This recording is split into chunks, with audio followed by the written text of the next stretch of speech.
পদে কৈছে সেইমতে জীৱছয় হুয়া ব্ৰহ্ম অংশ নজানৈ যাহাক মোহে হুয়া বুদ্ধি ভ্ৰংশ। যেনেকৈ একুৰা জুইৰ পৰা ফিৰিংগতি ওলোৱাৰ পাছত ই পুনৰ প্ৰকাশ কৰিব নোৱাৰে, নিজৰ অস্তিত্বটো নাইকিয়াই হৈ গৈছে, ঠিক তেনেকৈ ইয়াত কৈছে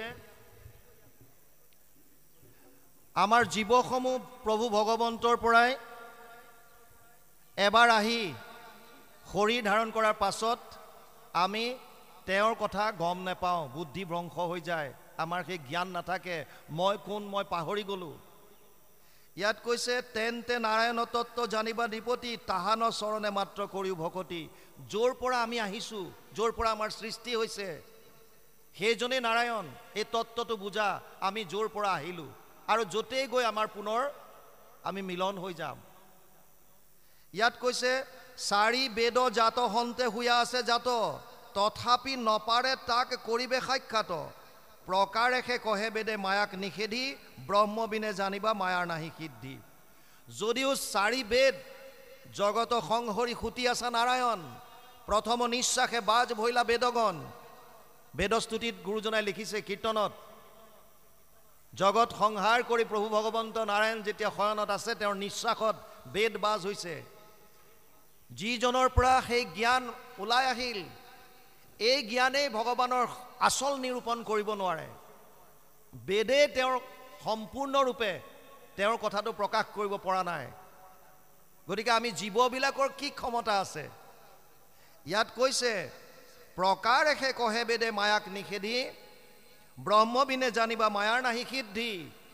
মাত্ৰ প্ৰকাৰেহে বিভিন্ন ধৰণৰ গুণ গৰিমা বৰ্ণাই বিভিন্ন প্ৰকাৰে মাত্ৰ জাষ্ট ঈশ্বৰৰ নিৰূপণ কৰাৰ চেষ্টা কৰিছে। কাৰণ ঈশ্বৰক কোনে জানিব পাৰিব? কেৱল ঈশ্বৰে, কেৱল ঈশ্বৰে, বাকী কাৰো ক্ষমতা নাই। তেওঁ যেতিয়ালৈকে কৃপা নকৰে, তেওঁৰ যেতিয়ালৈকে অনুগ্ৰহৰ পাত্ৰ নহ'ম, আমি কোনেও ঈশ্বৰৰ বিষয়ে জানিব নোৱাৰোঁ। ইয়াত বৰ সুন্দৰভাৱে কৈছে একে ব্ৰহ্ম থাকে মাত্ৰ সৃষ্টিৰ আদিত জগত স্বৰূপে পাছে হুৱন্ত বিদিত প্ৰকৃতি মহৎ অহংকাৰ বুদ্ধি মন বহুবিধ বিষয় ইন্দ্ৰিয় দেৱগণ।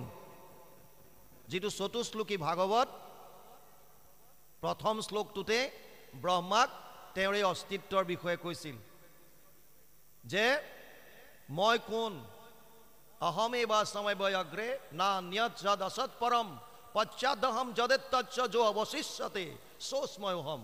2:33 দ্বিতীয় স্কন্ধ নৱম অধ্যায় 33 নম্বৰ শ্লোকত প্ৰভু ভগৱন্তই কৈছে মই কোন?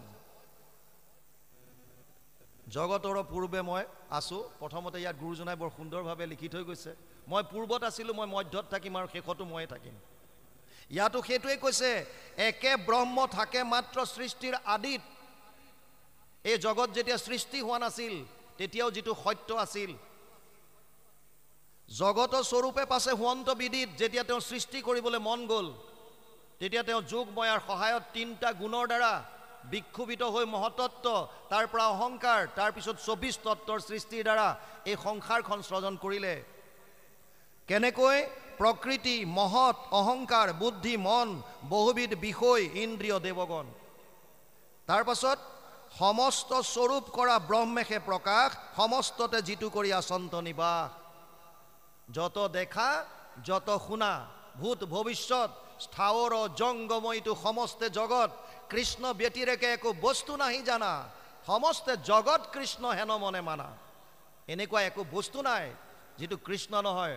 অহম সৰ্বেষু ভূতেষু ভূতাত্মান অৱস্থিতম সদা তম অৱজ্ঞায় মাম মৰ্ত্য কুৰুতে অৰ্চ বিৰম্বনম। 3:29-21 তাত কৈছে মই সমস্ত প্ৰাণীৰ হৃদয়ত বাস কৰি আছোঁ। মোক অৱজ্ঞা কৰি যিসকলে কেৱল মূৰ্তিত অৰ্চনা কৰি আছে, এইটো অতি বিৰম্বনৰ কথা, অতি বিৰম্বনৰ কথা। ইয়ালৈকো কৈছে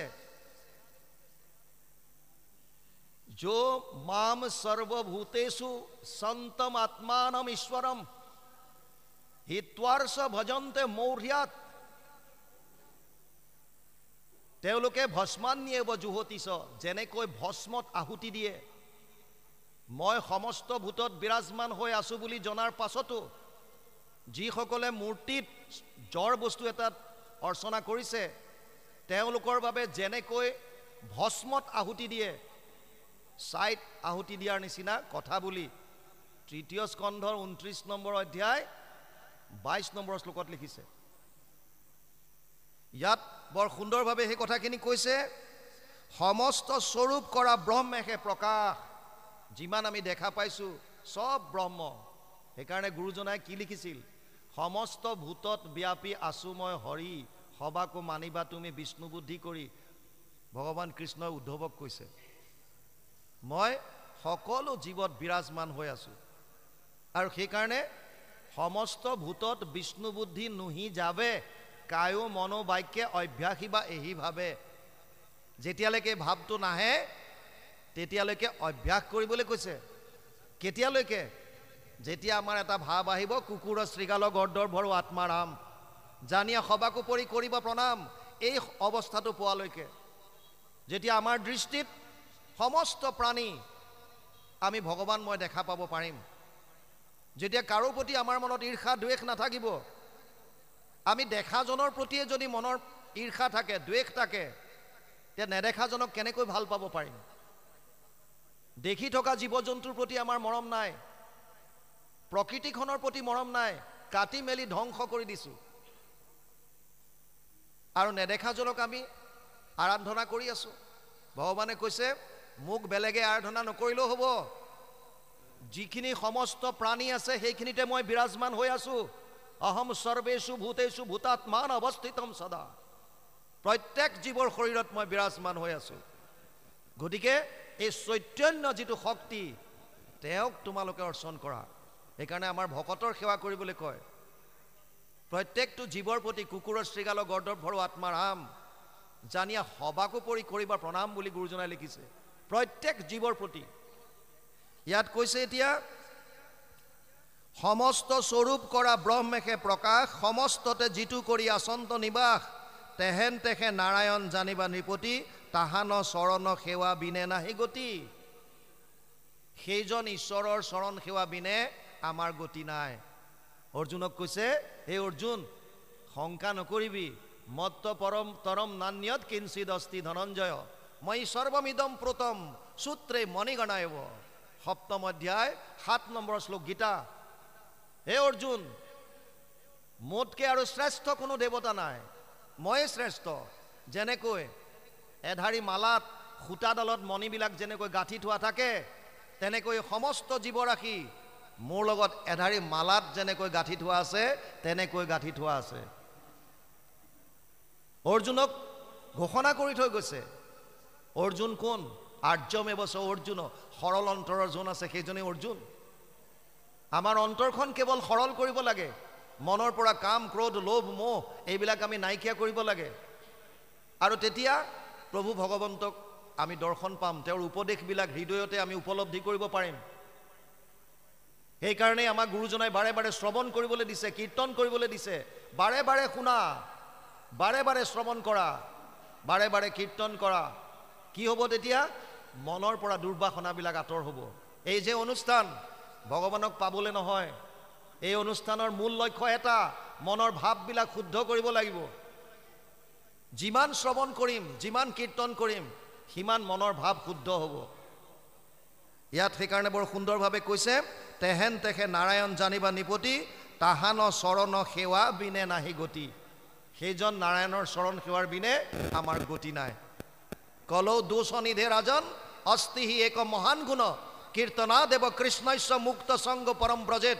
১২:৩-৫১ দ্বাদশ স্কন্ধ ৩য় অধ্যায় ৫১ নম্বৰ শ্লোকত কৈছে, দোষৰ সাগৰ হ'লেও কলিযুগত এটা মহান গুণ আছে। দোষৰ সাগৰ কলি, তাকো পৰীক্ষিত ৰাজা, গুণ দেখি কৰিলা ৰক্ষণ, অন্ত্যজাতি পাতকীও কলিত তৰয় সুখে, মুখে কৰি কৃষ্ণৰ কীৰ্তন।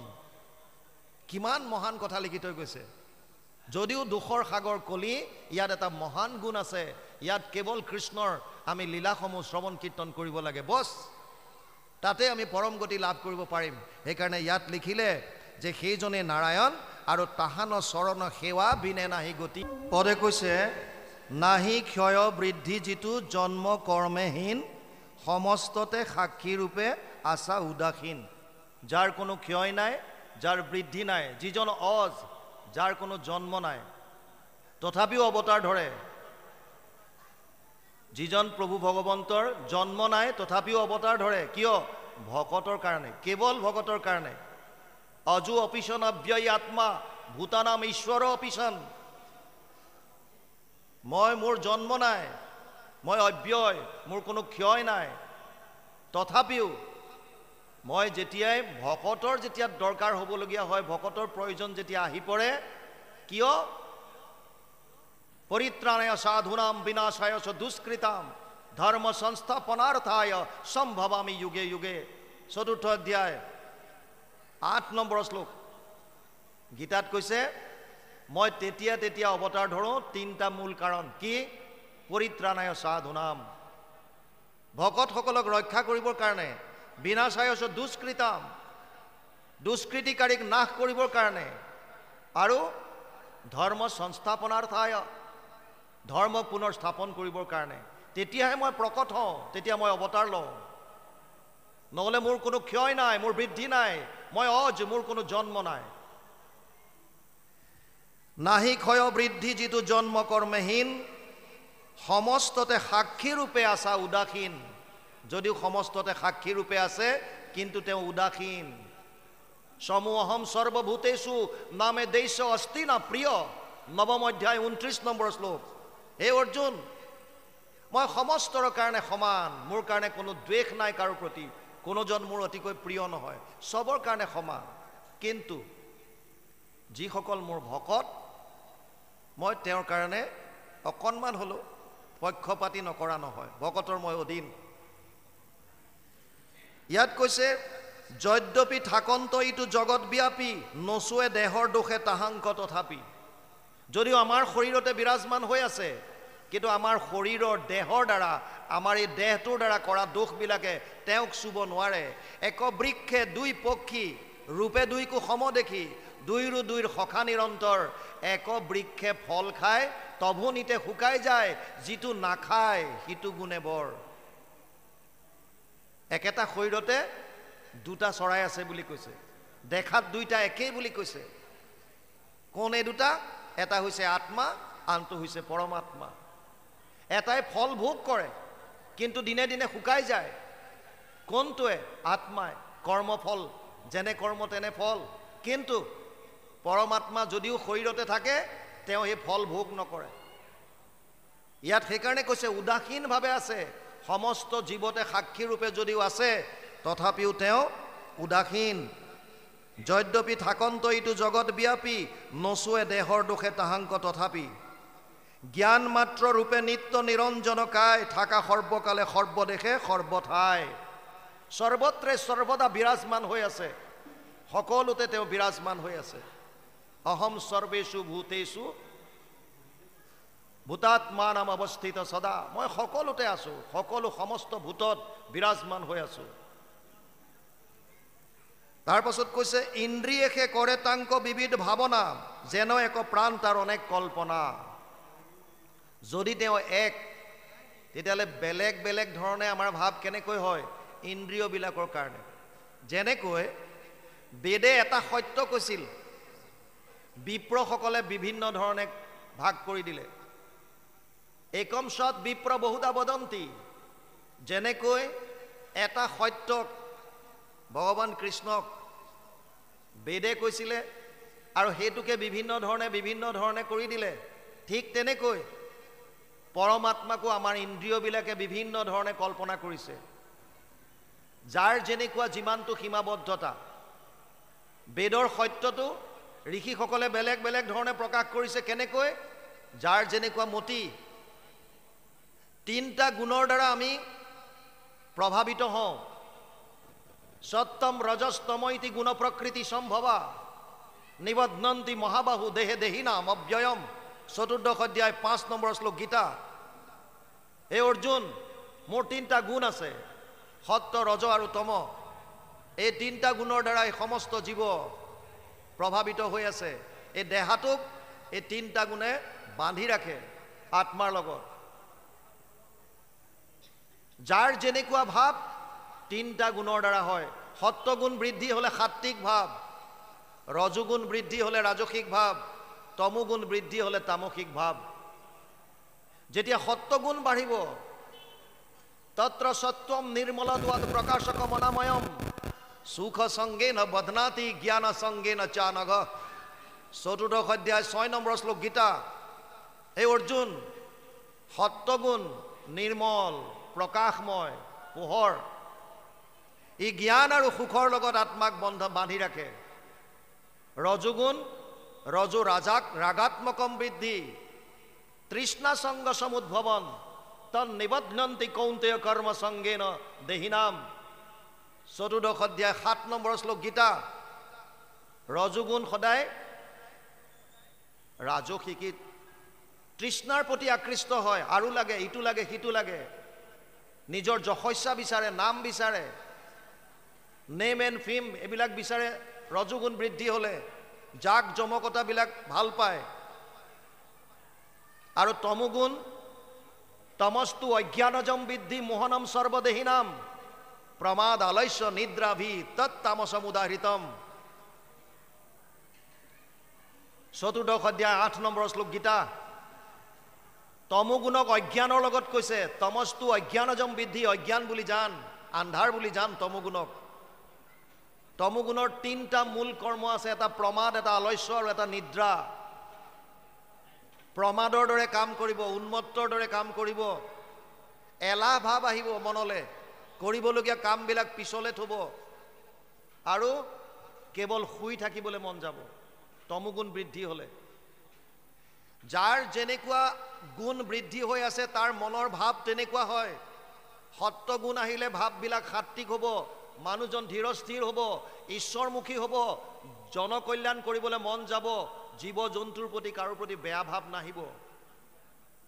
আৰু যিজন সাত্বিক মনৰ ঋষি বা মুনি বা মানুহ, তেওঁ যিখিনি প্ৰকাশ কৰিব, এই প্ৰকাশ ভংগীমাত সত্বগুণ বাহিৰ হ'ব। একেটা সত্যকে এজন সাত্বিকে যেতিয়া লিখিব, তেতিয়া তাৰ লিখনিটো বেলেগ হ'ব। আৰু সেই একেটা কথাকে যদি এজন ৰাজসিক চিন্তাত থকা এজন ব্যক্তিয়ে প্ৰকাশ কৰে, তাৰ ভাৱধাৰা বেলেগ হ'ব। আৰু যদি একেটা সত্যকে তামসিক এজন ব্যক্তিয়ে যদি প্ৰকাশ কৰে, তাৰ ভাৱধাৰা বেলেগ হ'ব। ভগৱান কৃষ্ণৰ চৰিত্ৰ যদি শিশুপালক লিখিবলৈ দিয়ে, যদি জৰাসন্ধক লিখিবলৈ দিয়ে, যদি দন্তবক্ৰক লিখিবলৈ দিয়ে, যদি কংসক লিখিবলৈ দিয়ে, কৃষ্ণৰ চৰিত্ৰ বেলেগ ৰূপ পাব। কিন্তু সেই কৃষ্ণৰ চৰিত্ৰ যদি উদ্ধৱক কয়, বিদুৰক কয়, মৈত্ৰেয়ক কয়, তেতিয়াহ'লে কৃষ্ণৰ চৰিত্ৰ বেলেগ ধৰণে প্ৰকাশ পাব। কৃষ্ণৰ চৰিত্ৰ এটাই, প্ৰকাশ ভংগীমা বেলেগ বেলেগ।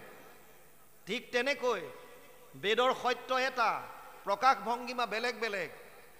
আৰু আমাৰ ইন্দ্ৰিয়বিলাকেও যাৰ যেনেকুৱা তেনেকৈ একেজন ঈশ্বৰক বিভিন্ন ধৰণে কল্পনা কৰি লয়। তাৰ পাছত ইয়াত কৈছে, নাহিকে বিকাৰ যাৰ মহাসুখময় তাহাংক জানিলে পাপ তাপ হুৱে ক্ষয়। আমাৰ শৰীৰৰ বিকাৰ আছে, অস্থি জায়তে বৰ্ধতে অৱক্ষয়তি প্ৰণশ্যতি। আমাৰ 6টা বিকাৰ আছে, অস্থি জায়তে বৰ্ধতে বিপৰিণামতে অৱক্ষয়তি প্ৰণশ্যতি। 6টা বিকাৰ। প্ৰথম হৈছে অস্থি, আমি মাতৃৰ গৰ্ভত স্থিত হওঁ, স্থিতি গ্ৰহণ কৰে। তাৰ পাছত জায়তে জন্ম হয়, সন্তান ৰূপে জন্ম ল'লে। তাৰ পাছত বৰ্ধতে অলপ লাহে লাহে বৃদ্ধি হোৱা আৰম্ভ কৰিলে, এটা ষ্টেজত গৈ বৃদ্ধি হোৱা বন্ধ হৈ গ'ল, বিপৰিণামতে ৰূপান্তৰ আহিল। আৰু তাৰ পাছত এটা ষ্টেজত গৈ আকৌ অৱক্ষয়তি ক্ষয় হোৱা আৰম্ভ হৈ গ'ল লাহে লাহে, আৰু এটা সময়ত গৈ প্ৰণশ্যতি। মানে ক্ৰমাগতভাৱে জন্ম হ'ল, বৃদ্ধি হ'ল, এটা সময়ত গৈ ৰৈ গ'ল, আকৌ দিকে আহি গ'ল, ক্ষয় হৈ আহি গ'ল, আৰু এটা সময়ত শেষ। কিন্তু ভগৱানৰ ক্ষেত্ৰত এইবিলাক একো নাই, এইবিলাক একো নাই। সেইকাৰণে কৈছে, নাহিকে বিকাৰ যাৰ মহাসুখময় তাহাংক জানিলে পাপ তাপ হুৱে ক্ষয়। যাক জনাৰ পাছত পাপ আৰু তাপ দুইটা বস্তু নাইকিয়া হ'ব। তেওঁ আনন্দ স্বৰূপ। তৈত্তৰীয় উপনিষদত কৈছে ৰসোবৈসহ, তেওঁ আনন্দ স্বৰূপ।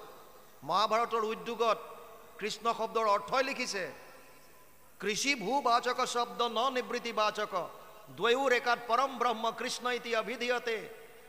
মহাপুৰুষ মাধৱদেৱে অনুবাদ কৰিছে, কৃষ হেন শব্দ ইটো পৃথিৱীবাচক ভৈলা ন আনন্দত প্ৰৱৰ্তয়, দুইৰো এক পদ মিলি পৰম ব্ৰহ্ম ৰূপ কৃষ্ণ নাম আনন্দক মাত্ৰ কয়। সেইকাৰণে ইয়াত লিখিছে, নাহিকে বিকাৰ যাৰ মহা সুখময় কেৱল আনন্দ, তাহাংক জানিলে পাপ তাপ হৈ হয়। যিজন আনন্দ স্বৰূপ সেইজনক যেতিয়া আমি গম পাই যাম, তেওঁৰ কথাটো যেতিয়া বুজি পাম, তাৰ পাছত আমাৰো তাপ আৰু পাপ নাইকিয়া হ'ব। সেইকাৰণে অৰ্জুনক কৈছিল, হে অৰ্জুন, জন্ম কৰ্ম চমে দিব্যম এবং যো ব্যক্তি তত্ত্বতঃ ত্যক্ত্বা দেহা পুনৰ্জন্ম নেতি মামেতি পাণ্ডৱ। ৪ৰ্থ অধ্যায় ৯ নম্বৰ শ্লোক গীতা। হে অৰ্জুন, মোৰ জন্ম কৰ্ম চব দিব্য, আৰু মোৰ এই জন্ম কৰ্মবিলাকৰ তত্ত্বটো যদি কোনোবাই বুজি ল'লে, জন্ম কৰ্ম চমে দিব্যম এবং যো ব্যক্তি তত্ত্বতঃ, যিসকলে ইয়াৰ তত্ত্বটো বুজি ল'লে, ত্যক্ত্বা দেহা পুনৰ্জন্ম নেতি, শৰীৰটোত মৃত্যু হোৱাৰ পাছত আৰু তেওঁৰ পুনৰ্জন্ম নাই, মাম এটি পাণ্ডৱ, মোক পাব। হে অৰ্জুন, তেওঁ মোক পাব। ইয়াত লিখিছে, ভকতৰ সুহৃদ পৰম প্ৰাণ সম তাংকে বুলি নাৰায়ণ জানা নিপুত্তম। নাৰায়ণ পুনৰ সংজ্ঞা, এই যিমান কৈ আছো নাৰায়ণৰে বৰ্ণনা কৰি আছে। ইয়াত কৈছে ভকতৰ সুহৃদ। অৰ্জুনক কি কৈছে? মন মনা ভৱ মদ ভক্তা মধ্যাজি মাম নমস্কুৰু মামে বৈশ্যসী সত্যমতে প্ৰতিজানে প্ৰিয়সীমে। মোক মন দিয়া, মোৰ ভক্ত হোৱা, মোক পূজা কৰা। কিয়? কাৰণ তাৰ আগৰটোত ক'লে, সৰ্বগুহ্যতমম ভূয় শ্ৰীনুমে পৰমম বচ ইষ্টসীমে দৃঢ়মিতি ততো বক্সামি তে হিতম। তোমাৰ ওচৰত মই ক'ম, কাৰণ তুমি মোৰ সুহৃদ। অৰ্জুন সুহৃদ মানে আমি জীৱবিলাক। পিতাহমস্য জগত মাতা ধাতা পিতামহ বেদ্যম পবিত্ৰ ওমকাৰ ঋক সাম যজুৰে বচ। ৯ম অধ্যায় ১৭ নম্বৰ শ্লোকত কৈছে, ময়ে পিতা, ময়ে মাতা, মই পিতামহ সমস্ত জীৱৰ, মই বেদৰ ওংকাৰ, মই ঋক, মই সাম, মই যজুৰ। সমস্ত জীৱ মোৰ সন্তান, মোৰ প্ৰিয়তম, মোৰ সুহৃদ। সেইকাৰণে ইয়াত লিখিছে, ভকতৰ সুহৃদ পৰম প্ৰাণ সম তাংকে বুলি নাৰায়ণ জানা নিপুত্তম। সেই নিপুত্তম, নিপৰ ভিতৰত উত্তম, নিমিক কৈছে। তুমি বুজি লোৱা নাৰায়ণ তত্ত্বটো কি। হেনবা বুলিবা সিটো নাৰায়ণ তত্ত্ব, জানিলো আচন্ত সমস্তৰ হৃদয়ত, কোনোমতে কেতিক্ষণে হোৱন্ত সাক্ষাৎ, কহিব নৃপতি তাৰ উত্তৰ তোমাত। প্ৰবুদ্ধই কৈছে নিমিক, নাৰায়ণ তত্ত্বৰ বিষয়ে কৈ ভগৱাননো কি, এই গোটেইখিনি গুণৰ বিষয়ে বৰ্ণনা কৰি এতিয়া কৈছে, হেনবা বুলিবা সিটো নাৰায়ণ তত্ত্ব, জানিলো আচন্ত সমস্তৰ হৃদয়ত। প্ৰবুদ্ধই ৰজাক কৈছে, তুমি হয়তো ক'বা যে যিটো নাৰায়ণ তত্ত্ব সেইটো বাৰু মই বুজি পালোঁ, কোনটো? যে সমস্তৰ ভূতৰ শৰীৰত বিৰাজমান হৈ আছে, সকলোৰে হিয়াত আছে, এইটো মই বুজি পালোঁ বাৰু। কিন্তু প্ৰশ্ন এইটো তোমাৰ আহিব পাৰে, কোনোমতে কেতিক্ষণে হোৱন্ত সাক্ষাৎ, কহিব নৃপতি তাৰ উত্তৰ তোমাত। তোমাৰ মনত এইটো প্ৰশ্ন আহিব পাৰে যে ভগৱান নাৰায়ণ সমস্তৰে হৃদয়ত আছে, কিন্তু কেতিয়া কেনেকৈ সাক্ষাৎ হ'ব, কেনেকৈ জীৱসকলে নিজৰ হৃদয়ত এই ভগৱানৰ দৰ্শন কৰিব পাৰিব, ইয়াৰ বিষয়ে মই তোমাক ক'ম, শুনা। কি ক'লে? ধনৰ চেষ্টাক জিকালত এৰৈ মতি, কেশৱৰ চৰণ সেৱাত মাত্ৰ ৰতি, তাৰ হোৱে তেবে আখি ভকতি প্ৰবল, পখালে চিত্ৰৰ তাৰ আছে যতমল। প্ৰথম কি কথা দিলে? ধনৰ চেষ্টাক জিকালত এৰৈ মতি।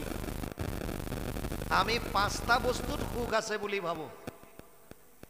একেবাৰে তলত আছে ধন সুখ, তাৰ ওপৰত আছে তন সুখ, তাৰপিছত মন সুখ, তাৰপিছত বুদ্ধিৰ সুখ, আৰু একেবাৰে শীৰ্ষত পৰমাৰ্থিক। আমি একেবাৰে তলৰটোতে লাগি থাকোঁ, ধন সুখ।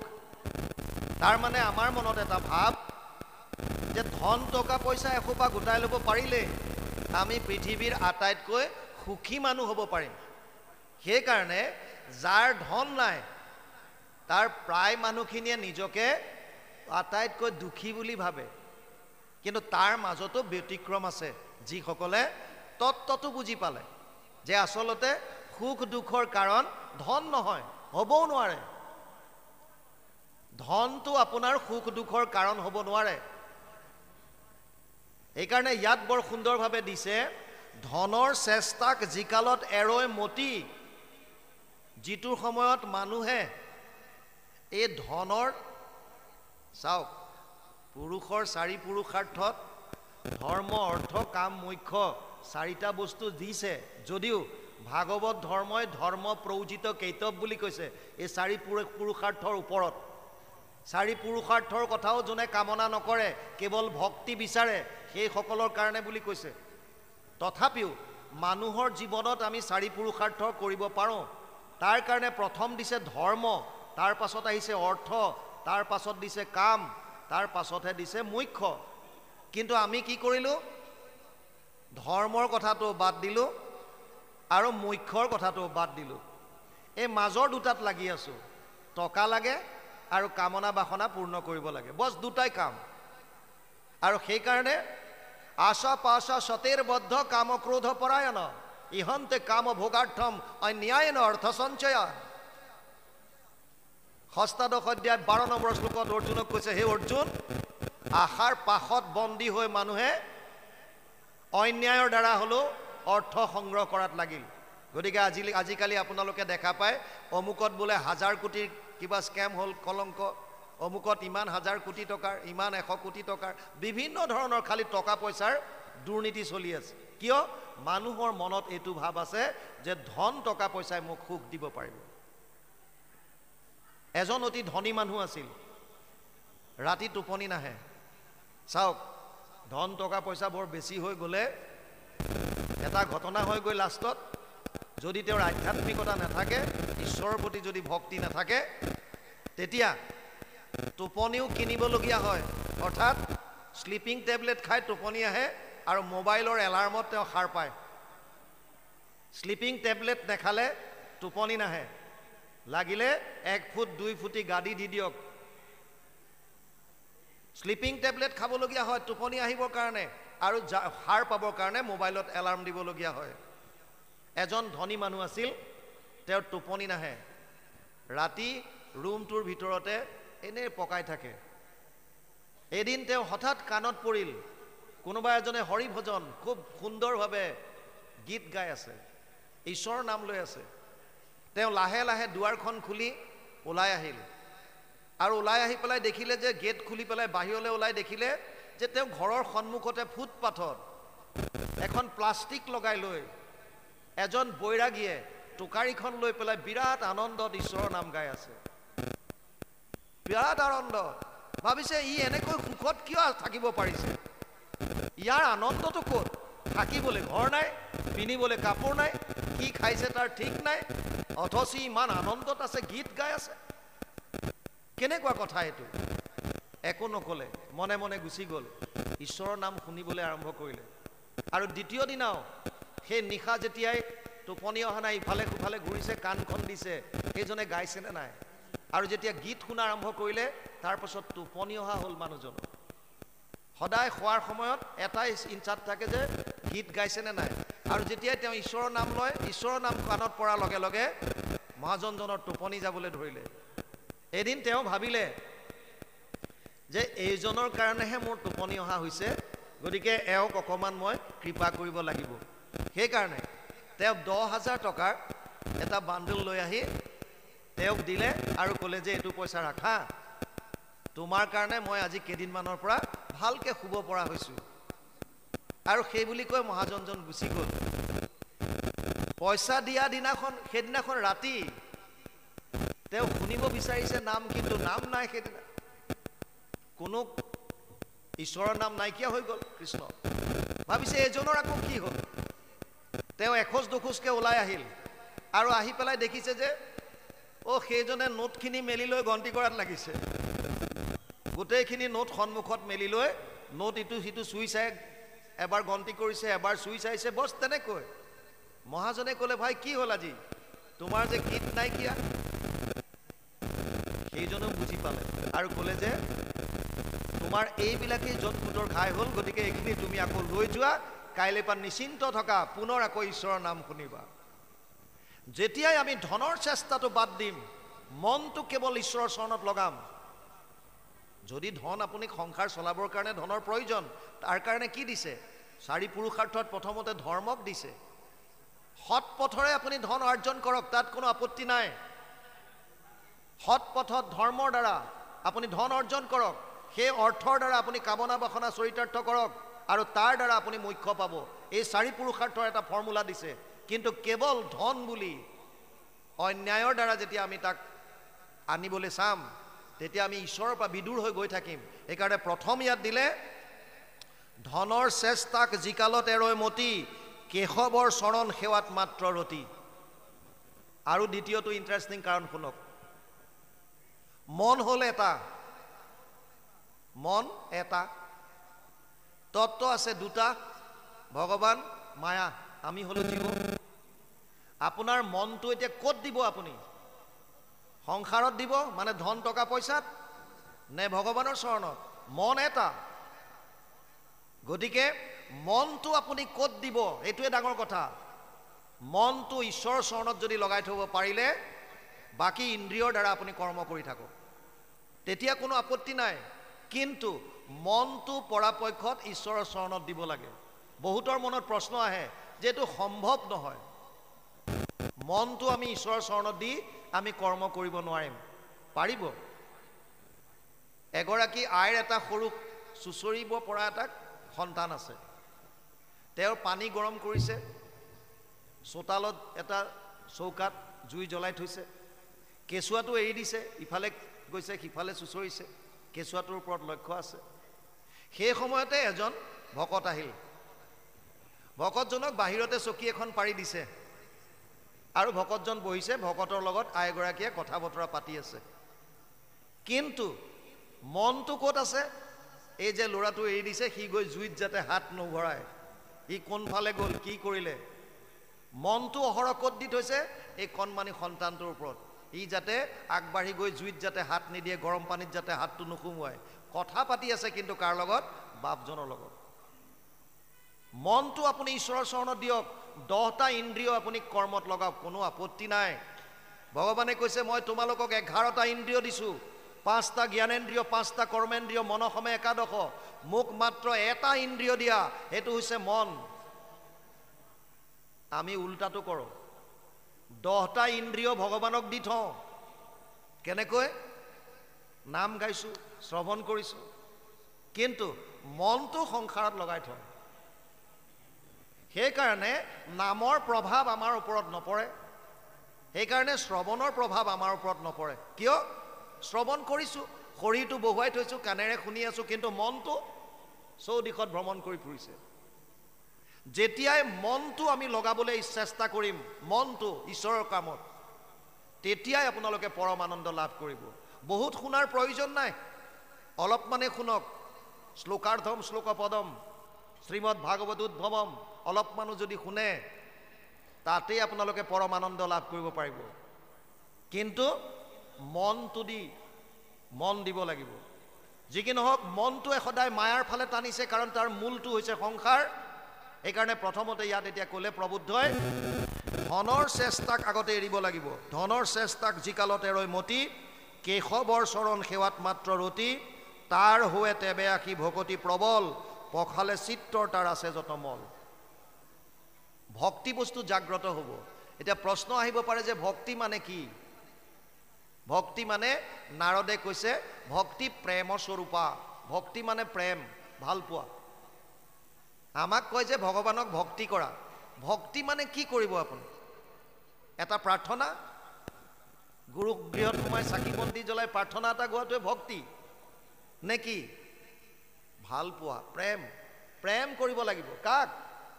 সমস্ত জীৱত ব্যাপী আছোঁ মই হৰি, সমস্ত ভূতত মই ব্যাপমান হৈ আছোঁ। সমস্ত জীৱক তুমি ভাল পাবলৈ শিকা। অদ্বেষ্টা সৰ্বভূতানাম মৈত্ৰ করুণয়ে বচ, নির্মম নিরহংকার সম দুঃখ সুখ সমী, সন্তুষ্ট সততাম যোগী অততাম দৃঢ় নিশ্চয়, ময়ো অর্পিত মনোবুদ্ধির মামে যোমদ ভক্তা সমে প্রিয়। 12 অধ্যায় 13 আৰু 14 নম্বৰ শ্লোক গীতা। অদ্বেষ্টা সৰ্বভূতানাম, সমস্ত প্ৰাণীৰ প্ৰতি অদ্বেষ ভাৱ, কাৰো প্ৰতি বেয়া ভাৱ নৰখা, মৈত্ৰতাৰ ভাৱ আচৰণ কৰা, কৰুণ ভাৱ আচৰণ কৰা, হৃদয় ভাৱ আচৰণ কৰা, মই আৰু মোৰ বুলি দম্ভালি নমৰা, সুখ আৰু দুখ সকলোতে সম থকা, যিটো পাইছোঁ তাতে সন্তুষ্ট থকা, মন বুদ্ধি ঈশ্বৰৰ চৰণত অৰ্পণ কৰি থোৱা। সেইকাৰণে বৰ সুন্দৰভাৱে ইয়াত কৈছে, যেতিয়া আমি তেনেকৈ কৰিম ভকতি আহিব। তাৰমানে কি আহিব? প্ৰেম। চাওক ইণ্টাৰেষ্টিং কথা, ভক্তি বস্তুটো বুজক। প্ৰেম। আপুনি যাক ভাল পায়, ই বস্তু বা ব্যক্তি যিয়ে নহওক কিয়, দিনটোৰ বেছিভাগ সময় আপোনাৰ মনলৈ সেই ভাল পোৱা বস্তুটো বা ব্যক্তিজনৰ কথা আহি থাকে স্মৰণত। মই যদি নতুনকৈ এটা ঘৰ বনাইছোঁ, ঘৰটোৰ প্ৰেমত পৰিছোঁ মই, মোৰ দিনটো য'তেই নাথাকক, য'লেই নাযাওক কিয়, ঘৰটোৰ কথা মনলৈ আহিব। কেনেকৈ সজাম, কেনেকুৱা মিস্ত্ৰী কেনেকৈ লগাম, অমুকটো কৰিম তমুকটো কৰিম। কেৱল যদি নতুনকৈ এখন গাড়ী লৈছোঁ, হয়তো মই গাড়ীখনক ভাল পাবলৈ লৈছোঁ, গাড়ীখনৰ কথাই চিন্তা কৰিম। কোনোবা প্ৰেমিক প্ৰেমিকাৰ কথা, ঘৰত যদি অকণমান এটা কেঁচুৱা আছে, সন্তান আছে, মাক বাপেক ককা আইতা পেহা পেহী চবৰে প্ৰাণবিন্দু এটাই হ'ব তেতিয়া কেৱল সন্তানটো। কিয়? কাৰণ আমি ভাবোঁ এই বস্তুবিলাকে আমাক সুখ দিছে। ডাইৰেক্ট কণমানি শিশুটোৱে থুনুক থানাক মাতেৰে হাঁহি মাতি কথাৰে আমাক আনন্দ দিছে বুলি ভাবোঁ। সেইকাৰণে তাৰ প্ৰতি আমাৰ ভাল পোৱা আছে। নতুনকৈ বনোৱা ঘৰটোত আমি ভাবোঁ যে ই আমাক আনন্দ দিছে, সেইকাৰণে তাক আমি ভাল পাওঁ। আমি ভাবোঁ যে মোৰ পত্নীয়ে মোক আনন্দ দিছে, গতিকে মই পত্নীক ভাল পাইছোঁ। মোৰ সন্তানে মোক আনন্দ দি আছে, মই সন্তানক ভাল পাইছোঁ। যেতিয়াই আনন্দ দিয়া বন্ধ হ'ব, আপোনাৰ ভাল পোৱা নাইকিয়া হ'ব। আপোনাৰ মতে আপোনাৰ সন্তান চলি আছে, আপুনি আপোনাৰ সন্তানক ভাল পাইছে। কাইলৈ আপোনাৰ মতে চলা যদি বন্ধ কৰি দিয়ে, আপোনাৰ অমতত যদি এটা সাংঘাতিক সিদ্ধান্ত এটা যদি লৈ লয়, তেতিয়াহ'লে মাক বাপেকে নিজৰ সন্তানক তেজপুত্ৰ কৰিবলৈ 1 মিনিটো সময় নলয়। কিয়? ইমান দিনে যে মোৰ আটাইতকৈ মৰমৰ, মোৰ প্ৰাণৰ নিচিনা কিয় কৈ আছিলে, মোৰ বিৰাট মৰমৰ, তাৰমানে আপোনাক আপুনি ভাল পোৱা ধৰণে কৰ্ম কৰি আছিল। আমি সেইবিলাকক ভাল পাওঁ যোনে আমাক সুখ দিছে বুলি আমি ভাবোঁ। আৰু যাক আমি ভাল পাওঁ 24 ঘণ্টাত বেছিভাগ সময় তেওঁলোকৰ কথা আমাৰ মনলৈ আহি থাকে। কৃষ্ণই আমাক কি দিছে, নাৰায়ণে আমাক কি দিছে, কিয় ভাল পাম? ভগৱানক ভাল কিয় পাম? অৰ্থাৎ ভগৱানক কিয় ভক্তি কৰিম? ভাল পোৱাটো যে প্ৰেম, তাৰটো বুজি লওক তত্ত্ব। মই মোৰ মাক ভাল পাওঁ, মাতৃভক্তি। মই মোৰ দেউতাক ভাল পাওঁ, পিতৃভক্তি। মই মোৰ দেশখন ভাল পাওঁ, দেশভক্তি। তেনেকৈ মই ভগৱানক ভাল পাওঁ, ভগৱত ভক্তি। ভক্তি মানে ভাল পোৱা, আপুনি ভাল পাবই লাগিব। আমি কৃষ্ণক ভাল পোৱা নাই কাৰণেই কৃষ্ণৰ প্ৰতি ভক্তিটো অহা নাই। যিদিনা কৃষ্ণক ভাল পাবলৈ ল'ব গোপীবিলাকৰ দৰে, তেতিয়া আৰু আপোনাক ক'ব নালাগে কৃষ্ণৰ কথা মনত পেলা বুলি। কিয়? কাৰণ মই কৃষ্ণক ভাল পাওঁ, অহৰহ কৃষ্ণৰ কথা আহিব তেতিয়া। কৃষ্ণক কিয় ভাল পাম? কৃষ্ণই আমাক দিছে কি? আপুনি যিখন পৃথিৱীত আমি থিয় হৈ আছোঁ, এই পৃথিৱীখন কৃষ্ণই দিয়া। আমি যি বায়ু সেৱন কৰিছোঁ, যি অক্সিজেন লৈছোঁ, এই বায়ু কৃষ্ণই দিয়া। আমি যি অগ্নিত ৰন্ধন কৰিছোঁ, এই অগ্নি ভগৱান কৃষ্ণৰ সৃষ্টি। পিয়াহত আতুৰ হৈ আমি যি পানী খাইছোঁ, এই পানী ভগৱানৰ সৃষ্টি। যিখন আকাশৰ তলত ৰৈ আছোঁ, এই আকাশ ভগৱানৰ সৃষ্টি। এই পঞ্চভূত ভগৱানে দিছে। আৰু কি দিছে? সচেতন কৰা দেহ প্ৰাণ ইন্দ্ৰিয়ক, জীৱক ভুঞ্জান্ত নানাবিধ বিষয়ক, পৰমাত্মা বুলি তাক কহে মুনিগণ, এহিতো পৰম তত্ত্ব জানিবা ৰাজন। পিপলায়নে কৈ আছে নাৰায়ণ তত্ত্বত, যিজনে আমাক সচেতন কৰি ৰাখিছে, যিজন ওলাই যোৱাৰ লগে লগে এই শৰীৰ হৈ যাব, এই শৰীৰৰ অস্তিত্ব নাথাকিব। ইয়াৰ মাত্ৰ 3টাই শেষ অৱস্থা, বিষ্ঠা, পলু আৰু ছাই। যদি পেলাই দিলে তেতিয়াহ'লে চৰাই চিৰিকটি জীৱ জন্তুৱে খাই বিষ্ঠা কৰি উলিয়াই দিলে। যদি পুতি থ'লে তেতিয়াহ'লে পোক হৈ গ'ল, পলু হৈ গ'ল, আৰু যদি জ্বলাই দিলে তেতিয়া ছাই হৈ গ'ল। কি আছে শৰীৰটো? যিজনৰ অবিহনে এক মুহূৰ্ত আমাৰ অস্তিত্ব নাই। এই সত্যটো উপলব্ধি কৰি কৃষ্ণক ভাল পাবলৈ লওক। যিদিনাৰ পৰা কৃষ্ণৰ প্ৰতি প্ৰেম আহিব হৃদয়ত, আপুনি কৃষ্ণৰ কথা মনলৈ আহিব, আৰু বেলেগে ক'ব নালাগে তই ভক্তি কৰ বুলি। আৰু কৃষ্ণ ক'ত আছে কৈ থৈছে, সমস্ত ভূতত ব্যাপী আছো মই হৰি। সকলো প্ৰাণীৰ প্ৰতি তেতিয়া বিষ্ণুময় ভাৱ আহিব। চাওক, বৰ সহজ এটা উপায় চাওক। আমি কেতিয়াবা দাঁত কামোৰ খাওঁ, জিভাখন কেতিয়াবা দাঁতেৰে তেজ ওলাই যায়। যেতিয়া জিভাখনক দাঁতেৰে কামোৰ মাৰি দিলে তেজ ওলায়, তেতিয়া আমাৰ খং উঠি কি দাঁতকেইটা ঘোচা মাৰি ভাঙি পেলাওঁ নেকি? নাভাঙো। কিয়? কাৰণ আমি বুজি পাওঁ মোৰেই দাঁত, মোৰেই জিভা। এই বস্তুটো আমি উপলব্ধি কৰোঁ, মোৰ দাঁত, মোৰ জিভা। অকস্মাত লাগিল, একো নাই, আমি সেইটো বুজি পাওঁ। এই বিচাৰটো যদি অকণমান ডাঙৰলৈ উলিয়াই দিওঁ, অকণমান বাহিৰলৈ উলিয়াই দিওঁ, কোনোবাই আপোনাক অপকাৰ কৰিছে, আৰে তেওঁতো একেই, আমি আত্মা একেই, তেওঁ নিমিত্ত হৈ আহিছে। আপোনাক এজন পোষ্টমেনে আনি বা কুৰিয়াৰ ছাৰ্ভিচ আজিকালি ধৰক, আপোনাক আহি এটা এনভেলপ দিলে, এনভেলপটোত আপুনি খুলি চালে এটা বিৰাট বেয়া মেছেজ। আপুনি সেই কুৰিয়াৰ যিজনে লৈ আহিছে সেইজনক মাৰিব নেকি, তই মোক বেয়া খবৰ দিলি বুলি? সেইজন নিমিত্ত, তেওঁ মাত্ৰ আপোনাক খবৰটো আনি দিছে, তেওঁৰ তাত একোতো নাই। আমি বেলেগক এনেৰে দোষাৰোপ কৰোঁ, অমুকৰ কাৰণে মই চাকৰি নাপালোঁ, অমুকৰ কাৰণে মোৰ অহা ঘৰটো গুচি গ'ল। এইবিলাক সমাজত চলি থাকে।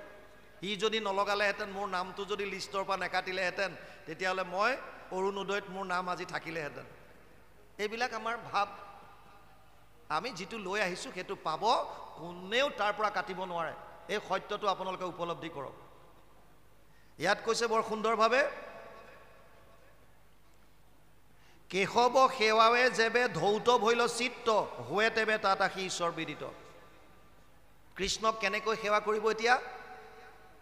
অদ্বেষ্টা সৰ্বভূতানাম, সকলো প্ৰাণীৰ প্ৰতি অদ্বেষ ভাৱ লৈ।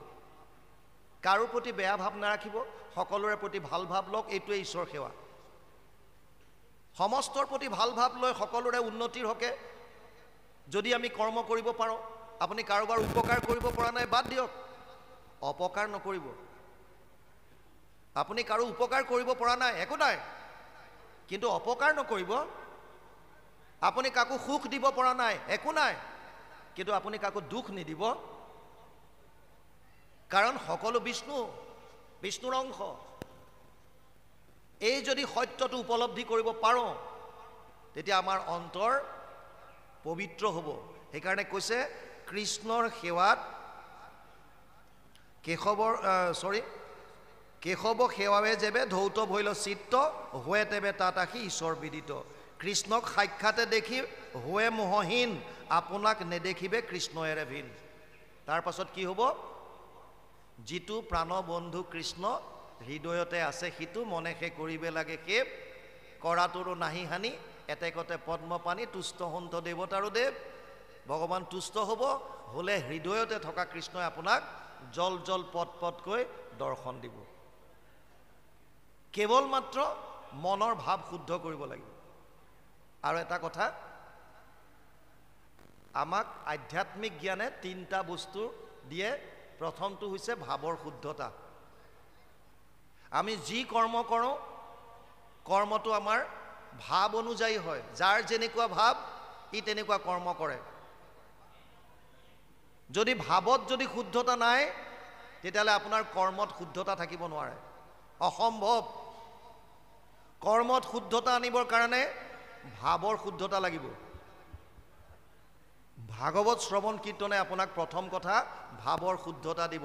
এতদস্মাৎ পৰম কিঞ্চিত মনশুদ্ধেন বিদ্যতে, জন্মান্তৰে ভৱেৎ পুণ্যম তদা ভাগৱতম লভেৎ।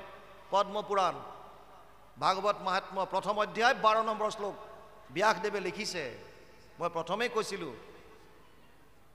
ভাগৱততকৈ শ্ৰেষ্ঠ গ্ৰন্থ মন শুদ্ধিকৰণৰ বাবে আন একো নাই। আৰু যেতিয়া মনৰ শুদ্ধতা আহি গ'ল নাম্বাৰ 1, দ্বিতীয়তে আহিব বাণীৰ পবিত্ৰতা। কথা বতৰাত আপোনালোকৰ পবিত্ৰতা আহিব। পৰাপক্ষত কথা নোকোৱাকৈ থকাটো ভাল। য'ত আপোনাৰ কথাৰ সন্মান নাই তাত আপুনি কথা নক'ব। য'তে ত'তে কথা ক'বলৈ গ'লে আপোনাৰ বিষয়ে মানুহে গম পাই যাব। যদা যদা বাচ্যতি বাণী বাক্য বানম তদা তদা জাতি কুল প্ৰমাণম।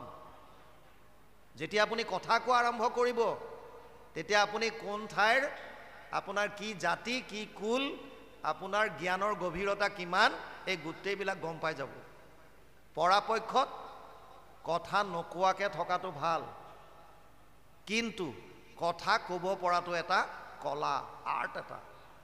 সেইকাৰণে কৈছে বাণীক সদায় বীণালৈ ৰূপান্তৰিত কৰিবলৈ চাওক। আপোনাৰ কথাক সদায় সংগীতলৈ উদ্ভৱ কৰিবলৈ চাওক, যাতে বহু বহু ঘণ্টা ধৰি মানুহে শুনি থাকিলেও আমনি নাপায়। বাণীক যেতিয়া বাণলৈ ৰূপান্তৰিত কৰিব, যেতিয়া এপাত শৰলৈ ৰূপান্তৰিত কৰিব, তেতিয়া সেই বাণীয়ে আপোনাৰ এপাত শৰ হৈ কাৰোবাৰ অন্তৰত আঘাত কৰিব। আৰু যদি আপোনাৰ বাণীয়ে এপাত বাণৰ দৰে গৈ কাৰোবাৰ অন্তৰত আঘাত কৰিলে, সেই পাত বাণ ঘূৰি পকি আকৌ আপোনাৰ শৰীৰতে আহিব। কাৰণ পৃথিৱী ঘূৰণীয়া, ইয়াত লুকাই ৰাখিব পৰা চুক কেনিও নাই। আপুনি যিপাত শৰ প্ৰহাৰ কৰিলে ঘূৰি পকি আহি আপোনাৰ গাতে লাগিব। সেইকাৰণে দ্বিতীয়টো হৈছে বাণীৰ পবিত্ৰতা। আৰু ভাগৱত আধ্যাত্মিক জ্ঞানে তৃতীয়টো আনি দিব কৰ্মৰ পবিত্ৰতা। ভাৱৰ শুদ্ধতা, পিউৰিটি ইন থটছ, বাণীৰ শুদ্ধতা, পিউৰিটি ইন স্পীচ, আৰু কৰ্মৰ শুদ্ধতা, পিউৰিটি ইন একশ্যন। তিনিটা বস্তু একেলগে পাব। যেনেকৈ এতিয়া বোনাছ দি থাকে নহয়, বাই 1 get 3 ফ্ৰী কৰি দিছে। এটা কিনা 3টা লগত বোনাছ। কিনিবা কি? ভাগৱতৰ শ্ৰৱণ কীৰ্তন কৰা। কি পাবা তেতিয়া? ভাৱৰ শুদ্ধতা আহিব, বাণীৰ সংযমতা পবিত্ৰতা আহিব, কৰ্মত শুদ্ধতা আহিব। ইয়াতকৈ আৰু কি লাগে? আৰু যেতিয়া ভাৱৰ শুদ্ধতা আহিব তেতিয়া ভাগৱতে কৈছে আপোনাৰ হৃদয়তে আপুনি ভগৱানক দৰ্শন কৰিব পাৰিব। কেনেকৈ? উদাহৰণ বৰ সুন্দৰ দিছে। বেঢ়িলে পতালে যেন যাহাৰ নেত্ৰক, নেদেখে আগতে সিটোজনে আদিত্যক, গুচাইলেক ঔষধে চক্ষুৰ যেবে মল, সি যেন সাক্ষাতে দেখে সূৰ্যৰ মণ্ডল।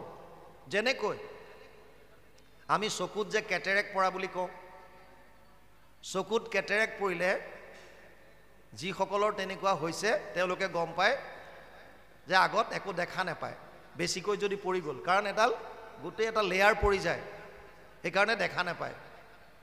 ইয়াত কৈছে সন্মুখতে থকা সূৰ্যকো তেওঁলোকে গম নাপায়, কাৰণ চকুৰ ওপৰত এটা লেয়াৰ এটা আছে। যেতিয়া সেই লেয়াৰটো আঁতৰাই দিয়ে, কেটেৰেকটো যেতিয়া অপাৰেশ্যন কৰি আঁতৰাই দিব, তেতিয়া জল জল পটপটকৈ সূৰ্যক দেখা পাব। ঠিক তেনেকৈ আমাৰ যিটো মলিৰ আৱৰণ আমাৰ শৰীৰত আছে, এই মলিৰ আৱৰণটো আমি আঁতৰাব লাগিব। কেনেকৈ আঁতৰাম? কেৱল আৰু কেৱল শ্ৰৱণ কীৰ্তনৰ দ্বাৰা সম্ভৱ। সেইকাৰণে যিমান পাৰোঁ শ্ৰৱণ কীৰ্তন কৰিবলৈ দিছে। ইয়াত কৈছে সেহি মতে মাধৱৰ শ্ৰৱণ কীৰ্তনে, গুণৰ কৰ্মৰ মল তেজে তাৰ মনে, হন্ত ঈশ্বৰ তেবে হিয়াত সাক্ষাৎ, কহিলো সমস্তে যেন জানিলো তোমাত। সেহি মতে মাধৱৰ শ্ৰৱণ কীৰ্তনে। কিয় শুনিম কৃষ্ণৰ কথা? বেলেগৰ কথা শুনিলে কি হ'ব? কাৰণ কৃষ্ণৰ লীলাবিলাক দিব্য বুলি কৈছে। জন্ম কৰ্ম চমে দিব্যম। চতুৰ্থ অধ্যায় 9 নম্বৰ শ্লোকত কৈছে মোৰ জন্ম কৰ্মবিলাক চব দিব্য। গতিকে মোৰ লীলাবিলাক যদি শুনে, অসমীয়াত ভাঙনিও কৰিছে, চৰাচৰ গুৰু ঈশ্বৰ কৃষ্ণৰ জন্মৰ শুনা কাৰণ, সাধু সমস্তৰ ধৰ্ম ৰক্ষা হৈবে, নাখিবে দুষ্ট দুৰ্জন, মহন্ত সকলে সিটো জন্ম কৰ্ব, শুনিবে গাইবে মুখে, তিনিও তাপক এতেকে নিস্তৰি, পাইবে মুখ্য মহাসুখে। মাধৱৰ লীলাসমূহ শ্ৰৱণ কীৰ্তন কৰি মনৰ মলবিলাক আঁতৰ কৰাই হৃদয় পবিত্ৰ কৰিব পাৰিলে যিজন ঈশ্বৰ পুৰুষ আমাৰ হিয়াত আছে, যিজনক আমি বাহিৰত বিচাৰি যাব নালাগে, সেইজন জল জল পট পটকৈ আমাক দৰ্শন দিব। মই প্ৰায়ে কওঁ, বাহিৰত ভাগৱত য'ত হয় তাত বিৰাট ডাঙৰ পেণ্ডেল দিয়ে।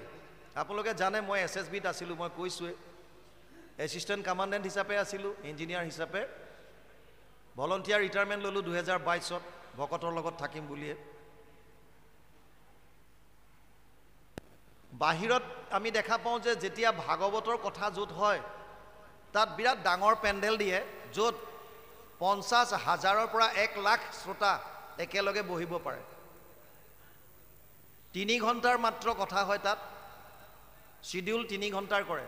ৰাতিপুৱা কৰিলে 9টাৰ পৰা 12টা, আবেলি কৰিলে 3টাৰ পৰা 6টা, যদি সন্ধিয়া কৰে 6টাৰ পৰা হয়তো 9টালৈকে কৰিলে 3 ঘণ্টা বছ। এবাৰ এনেকৈ কথা হৈ আছে, এটা চোৰক কেইজনমান মানুহে খেদি আহিছে। চোৰটোৱে কেনেকৈ এতিয়া নিজক সেই মানুহৰ পৰা হাত সাৰিব পাৰে তাকে ভাবি গুণি আহি থাকোঁতে ভাগৱত কথা হৈ থকা পেণ্ডেলখন দেখা পালে, বিৰাট ডাঙৰ পেণ্ডেল। গতিকে চোৰটো দৌৰ মাৰি গৈ এই মানুহৰ মাজত সোমাই বহি গ'ল, আৰু বহি গৈ এজন শ্ৰোতাৰ দৰে এক্টিং কৰি ভাগৱত ব্যাখ্যাকাৰে কি কৈছে শুনাত লাগিল। যিখিনি মানুহে খেদি আহিছিল তেওঁলোকে এতিয়া গম নোপোৱা হ'ল 50,000 মানুহৰ মাজত ক'ত সোমাল, ক'ত বহিলে কি জানিব। সেইকাৰণে তেওঁলোক তাৰ পৰা উভতি গ'ল। আৰু চোৰটোৱে ভাবিলে যে মই যেতিয়া আহিলোঁ ইয়াত অলপ সময় এক্টিঙে কৰা যাওক, কিনো কয় শুনো। সেই সময়ত ব্যাখ্যাকাৰজনে ভগৱান কৃষ্ণৰ শৃংগাৰ বৰ্ণনা কৰি আছিল। ইয়াত যিটো নাৰায়ণৰ গুণৰ বৰ্ণনা কৰি আছে, তাত সগুণ সাকাৰ ৰূপ ভগৱান শ্যাম সুন্দৰৰ শৃংগাৰ বৰ্ণনা কৰি আছিল।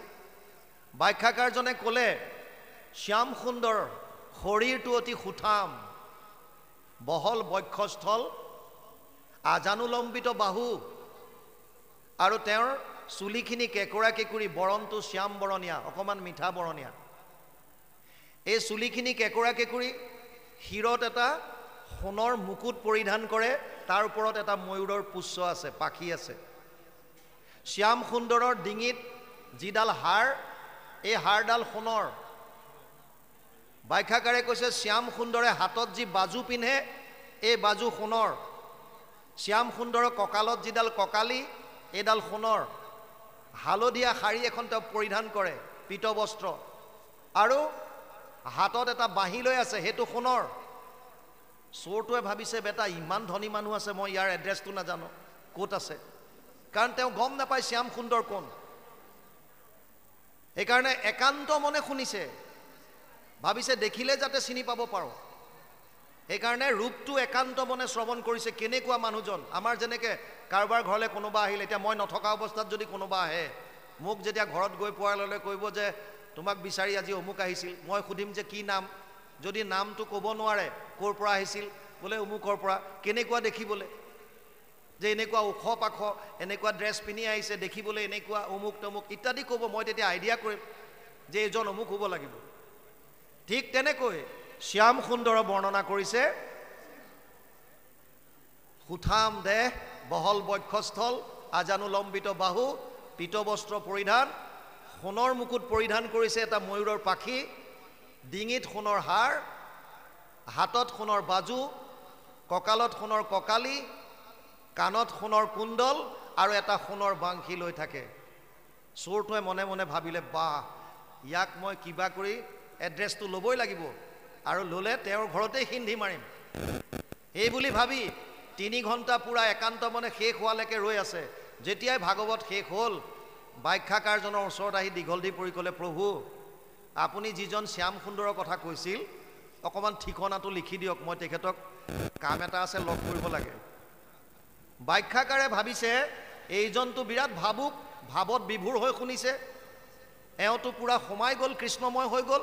গতিকে ক'লে যে এটা কাম কৰা, এড্ৰেছ দিয়াৰ তোমাৰ প্ৰয়োজনেই নাই। বোলে কিয়? আৰে তুমি ইয়াৰ পৰা ট্ৰেইনত উঠা, যিখন ট্ৰেইন বৃন্দাবনলৈ যায় তাত তুমি গুচি যোৱা। বৃন্দাবনত তুমি ৰাতিপুৱা পাই যাবা, এতিয়া গ'লে ৰাতিপুৱা ট্ৰেইনৰ পৰা নামিয়ে যাকে তুমি সোধা শ্যাম সুন্দৰৰ ঘৰ কোনটো তোমাক দেখাই দিব। সি ক'লে একেবাৰে সহজ কথা, তেতিয়াহ'লে খোৱা বোৱা বাদ দিলে, ৰূপটো কেৱল হৃদয়ত ধাৰণ কৰিছে আৰু তাৰ পৰা দৌৰিছে ৰেলৱে ষ্টেচনত।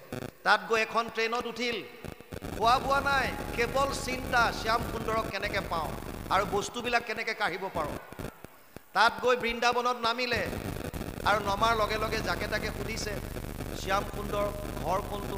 তেওঁলোকে মন্দিৰবিলাক দেখুৱাই দিয়ে আৰু মন্দিৰত গৈ চাইগৈ যে তাততো যিজন বিচাৰিছে সেইজন নাই, তাত মূৰ্তিবিলাক আছে, তাকো লগত পত্নী আছে, মানে তাত ৰাধা আৰু কৃষ্ণৰ আছে, প্ৰেমিকা আৰু কৃষ্ণৰ যুগল। ই ভাবিছে পত্নীৰ লগত ফটো ইমান এইবিলাক মূৰ্তি বনাই বনাই থৈছে, এই সঁচাকৈ বিৰাট ধনী হ'ব লাগিব দেই, ইমান মূৰ্তি পূজা কৰিছে।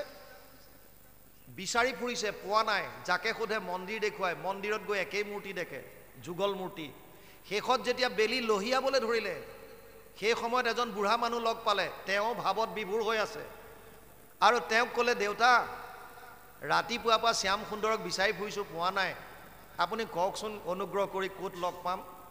তেওঁ বেলিটোলৈ চালে, চাই পেলাই ক'লে, অঁ বেলি বহিবৰে হ'ল, এতিয়া তুমি এটা কাম কৰা বোপাই, এই নিধিবনৰ ফালে যোৱা, আমাৰ শ্যাম সুন্দৰে গৰু চৰাই আছে, এতিয়া ঘৰলৈ আহিব হৈছে, তুমি নিধিবনৰ আশে পাশে পাবা।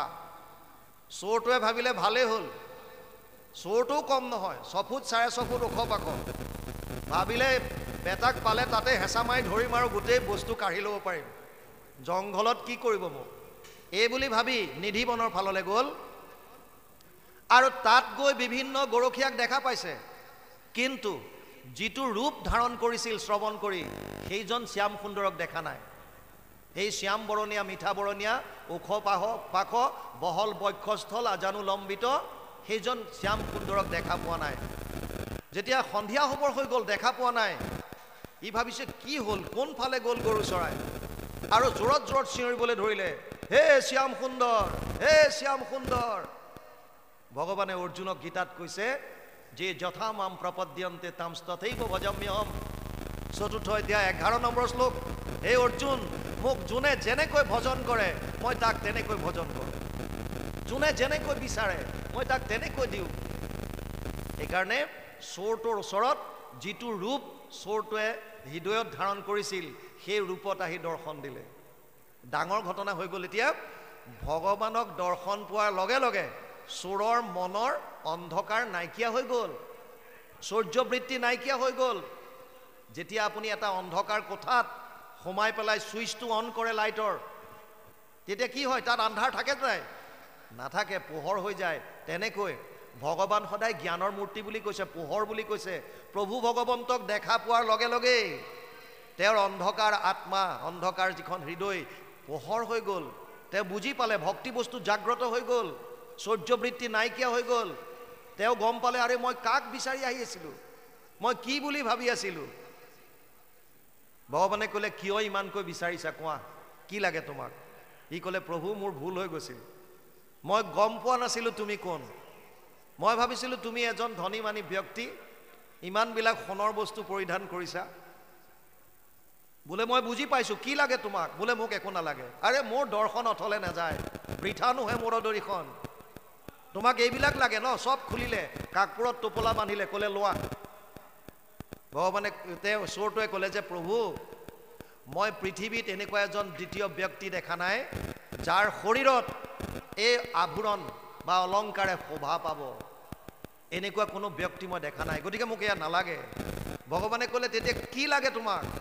বৰ লোৱা মোৰ পৰা। তেওঁ ক'লে, প্ৰভু যদি বৰ দিবই বিচাৰিছা, এটা বৰ দিয়া, যেতিয়াই তোমাৰ মই দৰ্শন ইচ্ছা কৰোঁ তুমি মোক দৰ্শন দিবা। ভগৱানে ক'লে, তথাস্তু, অন্তৰ্ধান হৈ গ'ল।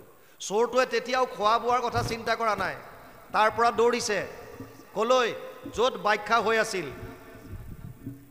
য'ত ব্যাখ্যা হৈ আছিল তালৈ দৌৰিছে। আৰু আহি পিছদিনা ৰাতিপুৱা ব্যাখ্যাকাৰজনৰ ভৰিত দীঘল দি পৰিল আৰু ক'লে, হে প্ৰভু ঈশ্বৰ, কালি আপুনি যি ভাগৱতৰ ব্যাখ্যা কৰিছিল তাৰ অকণমান মই শ্ৰৱণ কৰিছিলোঁ, আৰু সেইখন শ্ৰৱণ কৰিয়েই আপোনাৰ পৰা মই ঠিকনা বিচাৰিছিলোঁ। মোৰ মনত ভাৱ আছিল, এই শ্যাম সুন্দৰ বোলাজন এজন অতিপাত ধনী মানুহ, অজস্ৰ ধন সোণ আছে, গোটেই অলংকাৰ চব সোণেৰে ভৰাই ৰাখিছে, কিন্তু মোৰ সেই ভ্ৰান্তি দূৰ হ'ল। মই স্বচক্ষে বৃন্দাবনত শ্যাম সুন্দৰৰ দৰ্শন কৰি আহিছোঁ। ব্যাখ্যাকাৰজনে ক'লে অসম্ভৱ, ই সম্ভৱ নহয়। কিয়? মই 1000 বাৰ আজিলৈকে ভাগৱতৰ ব্যাখ্যা কৰিছোঁ, ময়ে দেখা পোৱা নাই। তুমি অকণমান সময় শ্ৰৱণ কৰি কেনেকৈ দেখিব পাৰা? অসম্ভৱ। চোৰটোৱে ক'লে অসম্ভৱ নহয়, মই সঁচাকৈ দেখি আহিছোঁ, স্বচক্ষে দৰ্শন কৰি আহিছোঁ। ব্যাখ্যাকাৰজনে হুক হুকাই কান্দিছে। মোৰ অন্তৰত চাগে এতিয়াও ক'ৰবাত পাপ আছে, মলিনতা আছে। তোমাৰ যদিও তুমি বৃত্তিটো তোমাৰ সহ্য আছিল, অন্তৰ হয়তো পবিত্ৰ। যি কি নহওক, চোৰটোৱে ক'লে যে অখণ্ড মণ্ডলাকাৰম ব্যাপ্তম য়েন চৰাচৰম তদ পদম দৰ্শিতম য়েন তস্मै শ্ৰী গুৰুৱে নমঃ। যিজনে অখণ্ড মণ্ডলাকাৰ পৃথিৱীত ব্যাপ্ত হৈ থকা প্ৰভু ভগৱন্তৰ চৰণ কমল দৰ্শন কৰাই দিয়ে, সেইজন আমাৰ কাৰণে গুৰু। সেইকাৰণে ক'লে যে আজিৰ পৰা তুমি মোৰ গুৰু হ'লা। ব্যাখ্যাকাৰজনে হুক হুকাই কান্দিছে। চোৰটোৱে সুধিলে, সঁচাকৈ আপুনি ভগৱানৰ দৰ্শন পোৱা নাইনে? বোলে নাই পোৱা। তেতিয়াহ'লে মই তোমাক ভগৱানৰ দৰ্শন কৰাই দেখাম। আৰু তেওঁ প্ৰভু ভগৱন্তৰ ওচৰত প্ৰাৰ্থনা কৰিলে, হে প্ৰভু, হে শ্যাম সুন্দৰ, তুমি মোক কথা দিছিলা, যেতিয়াই মই তোমাৰ দৰ্শন ইচ্ছা কৰোঁ তুমি মোক দৰ্শন দিবা। আৰু এই মুহূৰ্তত মোৰ অতিকৈ প্ৰয়োজন হৈছে তোমাৰ দৰ্শনৰ। হে প্ৰভু, মোক তুমি দৰ্শন দিয়া। আৰু ভগৱান কৃষ্ণই লগে লগে দৰ্শন দিলে। এতিয়া চোৰটোৱে ব্যাখ্যাকাৰজনক কৈছে যে আপোনাৰ সন্মুখত শ্যাম সুন্দৰ থিয় হৈ আছে, যিটো ৰূপ আপুনি বৰ্ণনা কৰিছিল সেই ৰূপ ধাৰণ কৰি আছে, আপুনি দৰ্শন কৰক। ব্যাখ্যাকাৰে চাইছে, কৈছে মই একো দেখা নাই, মই দেখা নাই।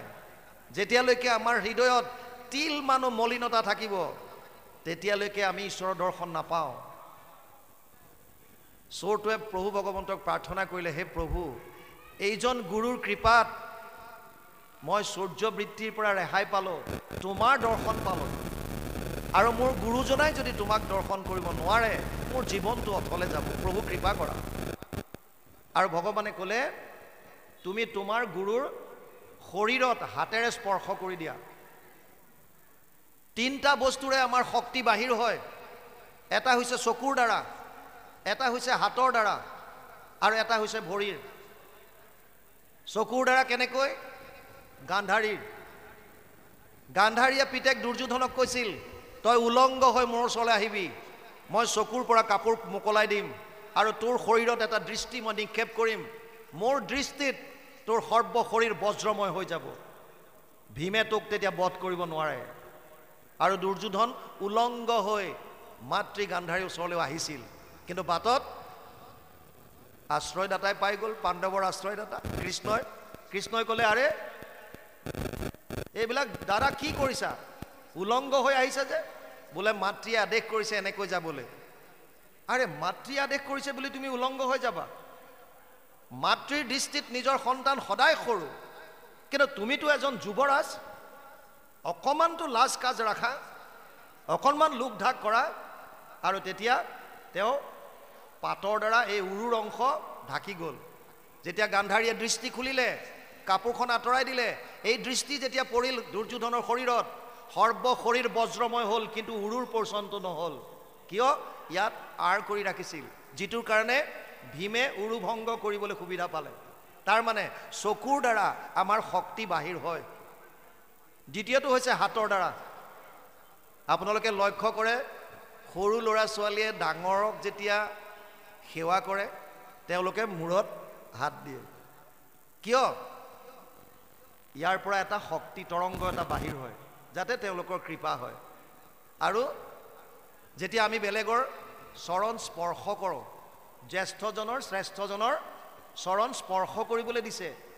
আগতে ভৰি ধুৱাই সেই ধোৱা পানীখিনি ইভেন ঘৰত ছটিয়াইও দিছিল, মূৰত লৈছিল।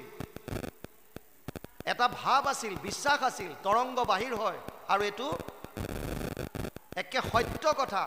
আপুনি যিজন জ্যেষ্ঠ শ্ৰেষ্ঠ তেওঁৰ চৰণ কমলত যদি স্পৰ্শ কৰে, তেওঁৰ শৰীৰৰ এটা প্ৰবাহ আপোনাৰ শৰীৰলৈ প্ৰবাহিত হ'ব। আৰু এতিয়া যেতিয়া চোৰটোক ক'লে তুমি এওঁৰ হাতত ধৰা, লগে লগে হাতত স্পৰ্শ কৰাৰ লগে লগে সন্মুখত শ্যাম সুন্দৰৰ দৰ্শন হ'ল। আৰু ব্যাখ্যাকাৰজনে স্তুতি কৰিবলৈ ধৰিলে, প্ৰভু ভগৱন্তৰ আশীৰ্বাদ দি অন্তৰ্ধান হ'ল। কথাৰ তাৎপৰ্য, আমি কিমান শুনিছোঁ সেইটো ডাঙৰ কথা নহয়। যিমানকণ সময় শুনো, সেইকণ সময় যদি আমি একান্ত মনে যদি শ্ৰৱণ কৰোঁ, আৰু এই শ্ৰৱণ কীৰ্তন নিৰন্তৰভাৱে যদি আমি ৰাখোঁ, তেতিয়াহ'লে শাস্ত্ৰই কৈছে আপুনিও ভগৱানৰ দৰ্শন কৰিবলৈ পাব।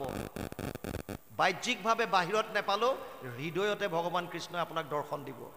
দেৱৰ ঈশ্বৰ হৰিতান্ত মহাযত্ন কৰি লৈও এক শৰণ সাক্ষাৎ, যাৰ ইচ্ছা মুখ্য পাইবে নালাগে দূৰক যাইবে, আছে হৰি সবাৰো হিয়াত। ভগৱান ইয়াত আছে। সেইকাৰণে ইয়াত বৰ সুন্দৰভাৱে ক'লে, সেহি মতে মাধৱৰ শ্ৰৱণ কীৰ্তনে গুণৰ কৰ্মৰ মল তেজে তাৰ মনে, হোৱন্ত ঈশ্বৰ তেবে হিয়াত সাক্ষাৎ, কহিলো সমস্তে যেন জানিলো তোমাৰ।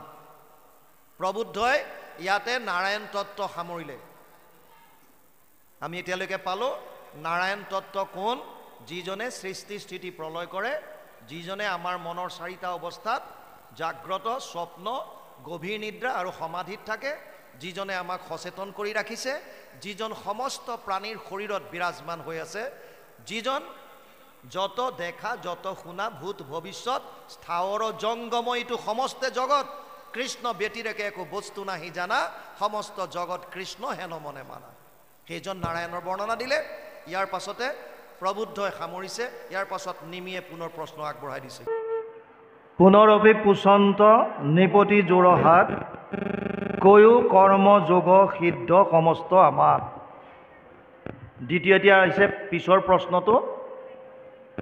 প্ৰথমতে গ'ল কোন ভাগৱত ধৰ্ম, ভক্ত বুলি কাক, কোন মায়া কোন বা প্ৰকাৰে তৰে তাক, কাক বুলি ব্ৰহ্ম, অলপ আগতে আমি শুনিলোঁ। এতিয়া আহিছে কৰ্মযোগ কাৰ নাম। কৰ্মযোগ কাক কয়, এইটো প্ৰশ্ন নিমিয়ে আগবঢ়াই দিছে। কি কৈছে? পুনৰপি পুচন্ত নৃপতি যোৰ হাত, হাতযোৰ কৰি নৃপতিয়ে সুধিছে। কি সুধিছে? কৈও কৰ্ম যোগ সিদ্ধ সমস্ত আমাৰ। এই সিদ্ধ সমস্ত আমাক কৰ্মযোগৰ বিষয়ে তুমি কোৱা। যাক জানি নৰে কৰে কৰ্মৰ নিহাৰ, উপজয় পৰম জ্ঞান নিস্তৰৈ সংসাৰ। যাক জনাৰ পাছত এই কৰ্ম ফলৰ পৰা মানুহে পৰিত্ৰাণ পায় আৰু পৰম জ্ঞান তেওঁলোকৰ উপজে, যাৰ কাৰণে সংসাৰৰ পৰা নিস্তাৰ পাব পাৰে। এই জ্ঞানৰ বিষয়ে ইক্ষাকু পিতৃৰ আমি সমীপত তথা ব্ৰহ্মপুত্ৰ সত্ৰত পুছিলো ইটো কথা। ইয়াত শবত বুলি দিছে। নেদিলা সিদ্ধান্ত কিয় খনক সুনন্দে, কহিও কাৰণ শুনো পৰম আনন্দে। নিমিয়ে কৈছে, মই এবাৰ ব্ৰহ্মসত্ৰত 4জন সিদ্ধক খনক সনন্দ আদিক এই কৰ্মযোগৰ বিষয়ে সুধিছিলোঁ, কিন্তু মোক উত্তৰ নিদিলে। কিহৰ কাৰণে উত্তৰ নিদিলে এই কথাটো মই নাজানো। কহিও কাৰণ শুনো পৰম আনন্দে। মোক কোৱাচোন কিহৰ কাৰণে তেতিয়া মোক নক'লে। কোনে সুধি আছে? নিমিয়ে। কাক কৈছে? নৱসিদ্ধক। কি কৰ্মযোগ কাক বোলে?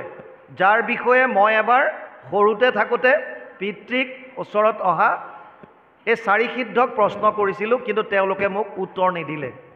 কিয় নিদিলে তাৰ কাৰণটো কোৱা। শুনি অভিসূত্ৰে সিদ্ধে দিলন্ত সিদ্ধান্ত, শুনা কৰ্মযোগ চিত্ত কৰি উপশান্ত। পৰম গহন ইটো আতি ইটো বেদবাণী, যাক শুনি মোহ দূৰ হোৱে মহাজ্ঞানী। কৰ্মযোগ এনেকুৱা এটা বস্তু যিটো জনাৰ পাছত আমাৰ মোহ দূৰ হয়, পৰম জ্ঞানী হয়। কিন্তু এটা কথা বৰ ডাঙৰ কথা, কৰ্মৰ বিষয়ে যদিও ইয়াত লিখিছে, এতিয়া ইয়াৰ বিষয়ত এতিয়াও বিভিন্নজনৰ বিভিন্ন মত আছে। কিম কৰ্ম কিম অকৰ্মেতি কবয়ো অভি অত্ৰ মোহিতা, তত্তে কৰ্ম প্ৰবক্ষ্যামি যদ জ্ঞাতৱা মোক্ষসে অশুভাত। 4ৰ্থ অধ্যায় 16 নম্বৰ শ্লোকত অৰ্জুনক কৈছে, হে অৰ্জুন, কি কৰ্ম কি অকৰ্ম এই বিষয়ত ডাঙৰ ডাঙৰ জ্ঞানীসকলৰো মোহিত হৈ আছে। আচল তত্ত্বটো দিব পৰা নাই। মই তোক সেই তত্ত্বৰ বিষয়ে এতিয়া ক'ম, তই শুন। ইয়াতো এতিয়া বৰ সুন্দৰভাৱে কৈছে, কাক কৰ্ম কয়, কাক অকৰ্ম কয়, কাক বিকৰ্ম কয়। ডিফাৰেঞ্চটো বেলেগৰ কি ময়ো সেইটো আপোনালোকক ক'ম। আচলতে ক'ত খেলি মেলিটো আছে ইয়াত ক্লিয়াৰ কাট কৈছে। এতিয়া বেদে যাক বিহি আছে তাকে বুলি কৰ্ম, ইয়াত কাৰো কোনো মনৰ ভাৱৰ কোনো গণ্ডগোল নাই, কৰ্মটো চবৰ কাৰণে একেই। ইয়াত কৈছে বেদে যাক বিহি আছে তাকে বুলি কৰ্ম, এইটো সত্য, এইটো তাত কোনো খেলি মেলি নাই। কিন্তু ইয়াত কৈছে বেদে নিষেধিছা যাক সেইটো অকৰ্ম। ইয়াত কৈছে বেদে যাক মানা কৰিছে সেইটোক অকৰ্ম বুলি। কিন্তু এছামৰ মতে যিটো কৰ্মত আপোনাৰ কোনো নিজস্ব স্বাৰ্থ নাই, জনকল্যাণৰ অৰ্থে কৰ্ম কৰিলে যিটো কৰ্ম ফলে আপোনাক চুব নোৱাৰে সেইটো অকৰ্ম। বস্তুটো বুজি পালে? যিটো কৰ্ম, চাওক আগতে আৰু তাতকৈ বুজি লওক, ওলাল যেতিয়া বস্তুটো বুজিয়ে লওক। আমাৰ তাঁতি বাপে দেৰিয়ে কৰিছে, মই কৈছিলোঁ 1:30 বজাত মোক মানে কৈ দিলে আহিম বুলি সময়ত। বাৰু ঠিকে আছে, 1:30 বুলি কৈ 2:30 আহিছে। প্ৰথম কথা বুজক, কোনো মানুহ এক মুহূৰ্তও কাম নকৰাকৈ থাকিব নোৱাৰে। নাহি কচ্ছিত ক্ষণমপি জাতু তিষ্ঠত্য অকৰ্মকৃত কাৰ্যতেহি অৱশ্যকৰ্ম সৰ্বপ্ৰকৃতি জেৰ গুণেই। 3য় অধ্যায় 5 নম্বৰ শ্লোক গীতা। হে অৰ্জুন, কোনো মানুহ এক মুহূৰ্তও কাম নকৰাকৈ থাকিব নোৱাৰে। আমি প্ৰতিটো মুহূৰ্তত কৰ্ম কৰি আছোঁ, আৰু আমি যিমান যি কৰ্ম কৰিছোঁ কায় মনো বাক্যে, প্ৰতিটো কৰ্মৰ 3 ধৰণৰ ফল আছে। অনিষ্টম ইষ্টম মিশ্ৰম চ ত্ৰিবিধা কৰ্মনা ফলম। 8ম অধ্যায় 12 নম্বৰ শ্লোক গীতা। আপুনি যিয়ে নকৰক তাৰ বিপৰীতে ভোগ কৰিবলৈ ৰেডি থাকক। 3টা ফল কেনেকুৱা? আপুনি কৰা কৰ্মটোৰ হয়তো ভাল ফল পাব, হয়তো বেয়া পাব, আৰু নহ'লে মিশ্ৰিত হ'ব। ভাল বেয়াৰ মিশ্ৰণ। কেতিয়া? যেতিয়া আপুনি কৰ্মটো ভগৱানত অৰ্পণ নকৰে।